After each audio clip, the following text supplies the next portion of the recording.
Hi everyone, Christina here. Welcome to another card video at my YouTube channel and blog.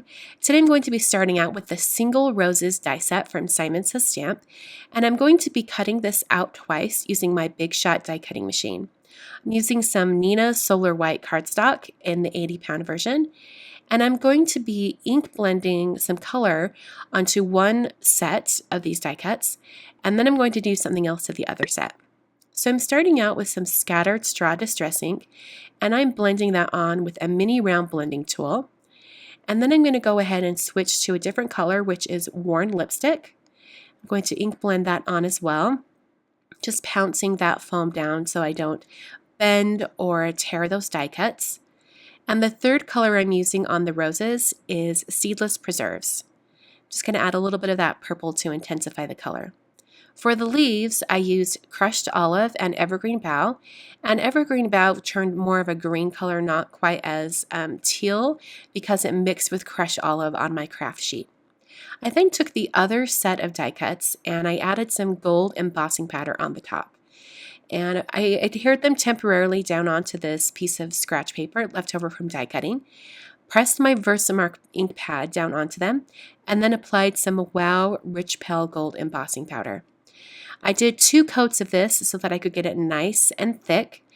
And I want to caution you, don't do it like I'm showing here because it made it very difficult to remove the die cuts from that piece of paper.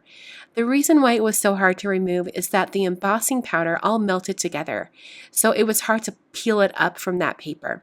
You see here that I was using some tweezers trying to peel that up. I ended up having to bring in my heat tool once again and heating up that embossing powder so that it was a little bit more pliable. And then I was able to peel up those die cuts. And I had to do that for all 4. And because I peeled them up and they got a little mangled while I was peeling them up from the paper, I decided to soften those edges by adding another coat of embossing powder. So first I used some heat to melt that embossing powder so it was sticky, and then I just dipped it into my rich pale gold embossing powder to apply some more powder. And that really softened the edges of those die cuts again. The card base I'm using today is made out of some cardstock from Bazzill. This is the color Taffy. I really love Taffy cardstock from Bazzill because it's such a nice neutral tone. It's a very soft gray. And I'm going to use the wooden plank background stamp from Impression Obsession, as well as the stone ink pad from Simon Says Stamp to create a tone-on-tone texture for my card base.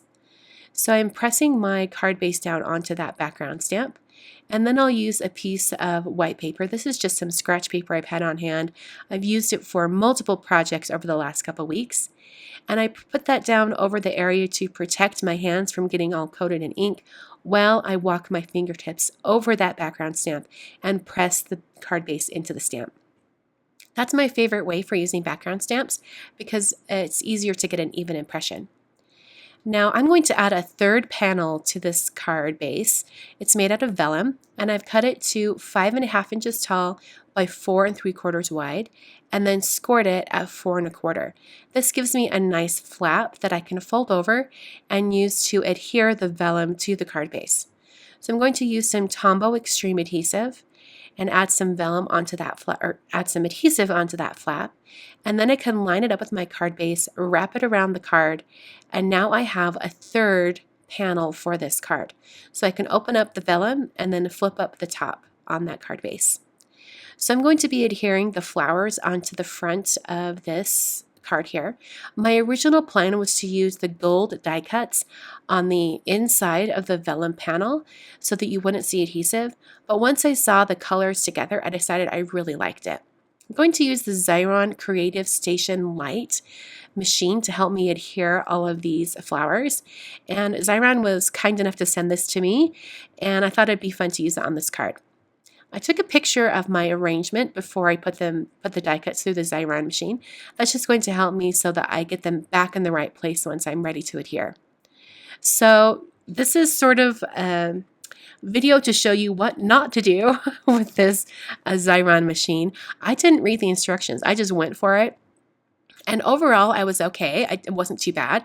I was able to put those die cuts inside, use the handle to roll them through, and then cut off the whole thing of die cuts. Here's where I went wrong. This step right here where I'm pressing the two sheets together, I should have done this more thoroughly and for a longer period of time. Because if you've ever used a Xyron Create a Sticker machine or anything from Xyron, you know that that's the step that's most important to make sure that the adhesive is only on the back of your die cuts instead of in the area in the center of the die cuts. I didn't press down hard enough, and so I had quite a bit of adhesive kind of hanging out in the center of these die cuts. And I had to use scissors to kind of get it away. I'll go ahead and fix this in a minute here, but I just wanted to let you guys know that if you're using a Xyron sticker machine or adhesive machine like this, go ahead and take your time on that final step. It will save you a lot of frustration later. So I used my scissors just to trim off the excess that was hanging off the edges. And then I'm going to go ahead and clean up that adhesive that's kind of hanging out around some of those areas. I'm using a Xyron adhesive eraser just to pick up some of that adhesive that's kind of sticking around and making everything really sticky. Now I'm going to use the Sunday Sentiment stamp set from Mama Elephant. I'm going to add a greeting to the bottom of the second panel.